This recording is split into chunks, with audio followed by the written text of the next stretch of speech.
We wish we had this back in Lebanon, were the words of the regional head of the UNHCR when he first witnessed our humanitarian infrastructure deployed in support of Ukrainian refugees last year. Lebanon and Afghanistan, Syria and Ukraine, Ethiopia and Sudan, the headlines are chasing each other out. On Saturday it was Morocco, on Tuesday it was Libya. The fact that we live in a time of systemic crisis is not a matter of perception anymore. Social cleavages are running even deeper and more violent than ever. Democracy is on the retreat, humanitarian emergencies are proliferating day in and day out, and the existential threat of climate change is exponentially showing its claws. As a collective effect of all these crises, bigger chunks of the world population is becoming vulnerable and depending on us every day to support them. It increasingly feels like a race we cannot win, and yet we consistently underuse and misuse the most effective scaling mechanism of today, technology. We have seen it scale business, we have seen it scale profit, we have seen it scale crime, we have seen it scale autocracy. If we are to win the race against the global crisis or today, we have to see it scale the power of the good guys, of the civil society and its first responders. We have shown that well-designed, well-built technology deployed with attention to the needs of those on the ground can save lives.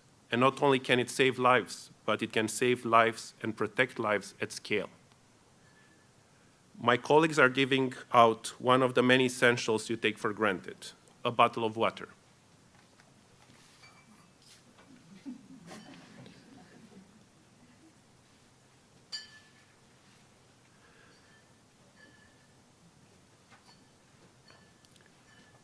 Let's think about this for a moment. For those left vulnerable by life, by war, or by disaster, water is more vital than ever. Donating the water they need does not solve the problem, does it? It needs to get to the thirsty, wherever they are. But where are they? Do we know how to locate them? Do they know how to locate us? Do they know how to ask for help? Our aid management solutions make sure these needs are efficiently mapped on the ground and water gets to those who need it and is not wasted in the process. In times of trouble, our infrastructure for good becomes a lifeline. It connects thirst with water. It connects the homeless with empty beds. It connects the sick with healthcare. It connects the lost and scared to vital information. Creating not only scale and efficiency in accessing services, but traceability and integration, while placing the beneficiary, the most vulnerable of us, at the center of these ecosystems.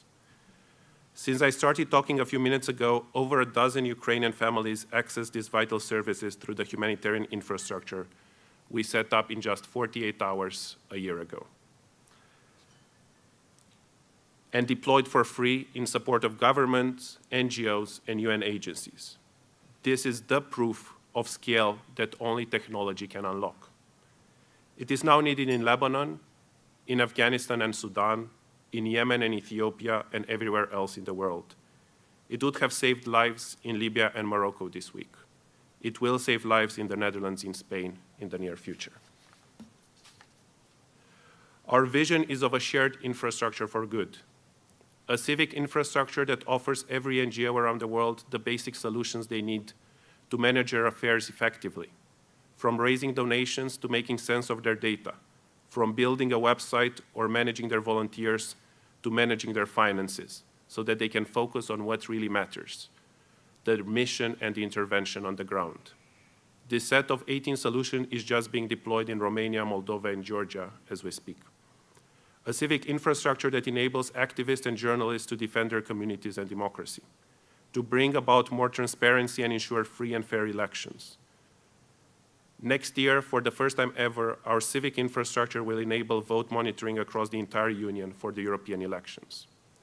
A humanitarian infrastructure that offers a 360-degree support mechanism that keeps them out of harm's way like it does now at the Ukrainian border. A humanitarian infrastructure that enables efficient disaster relief management anywhere in the world. My colleagues are working right now with the Moroccan authorities to deploy vital help. a humanitarian infrastructure ensuring protection for the most vulnerable among us. Finally, a climate infrastructure that accelerates our understanding of the crisis at hand while scaling the capacity to respond. We cannot do it. We cannot solve this crisis without harnessing the power of technology.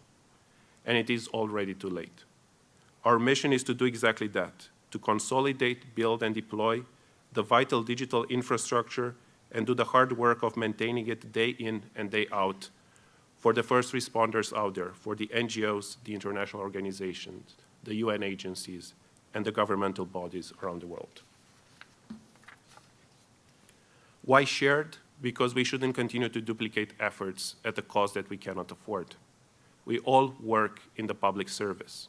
And in a world where our response capacity is stretched to the maximum, and very often have to choose between saving lives in Afghanistan or saving lives in Ukraine, technology is one of the resources that can be shared among multiple stakeholders and among different geographies.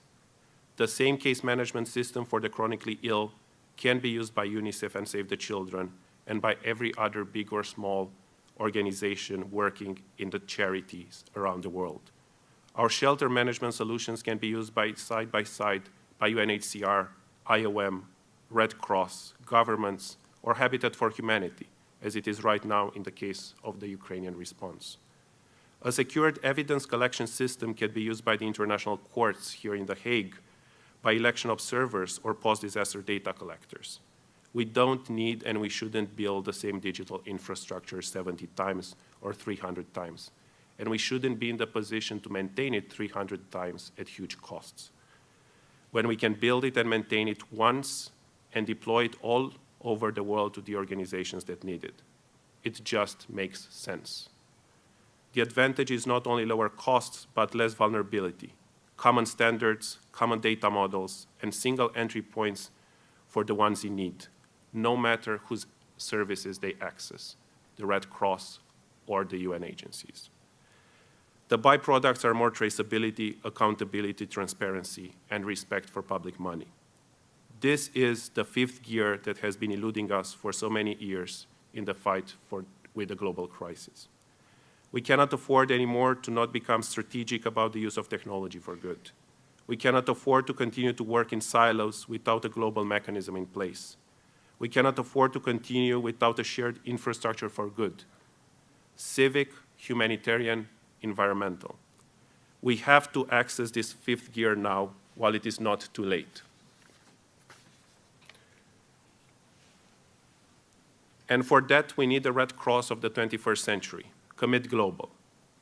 But however dedicated we might be, we can't achieve something so ambitious without equally audacious and visionary partners. We were mentioning the Red Cross, an organization that has not only become synonymous with its host city and country, but that has always worked shoulder to shoulder with Geneva and Switzerland. What made us feel in the Netherlands and in The Hague, like in no other place in the world, is the fact that we haven't only found a host city and a host country, but true partners, ready to coordinate and build together with us. A partner that we never had to convince of the vision, of its merits, of its urgency, but with whom we have a shared approach and vision, and with whom we can access this fifth gear for the benefit of all humanity. Thank you for making this commitment. It seems it is now up to us, together, The Hague, the Netherlands, Commit Global, and the entire ecosystem of social change in this amazing city and country, most of it represented here in the room. It is up to us. We are the ones we've been waiting for.